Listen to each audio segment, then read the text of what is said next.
முக்கியமாக இந்த காலத்தில் குழந்தைகளை வளர்ப்பதற்கு, குடும்பத்தை பொறுப்பாக நடத்துவதற்கு, பொருளாதார சூழ்நிலைகளை மேற்கொள்வதற்கு, எல்லாவற்றிற்கும் மேலே குடும்பங்களுக்குள் போராடுகிற சத்ருவாகிய சாத்தானை மேற்கொள்வதற்குன்னு நமக்கு ஞானம், அறிவு, புத்தி ரொம்ப முக்கியம்.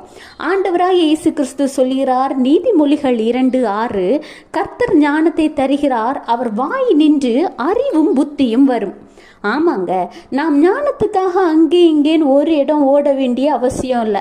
நம்மளை படைத்த ஆண்டவராக இயேசு கிறிஸ்துவிடம், ஏசப்பா எனக்கு ஞானத்தை தாங்க, அறிவை தாங்க, புத்தியை தாங்கன்னு கேட்டாலே கர்த்தர் ஞானத்தை தருகிறார்.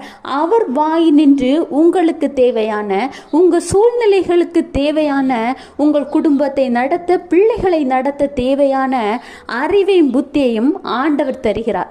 Have a blessed day. Jesus bless you.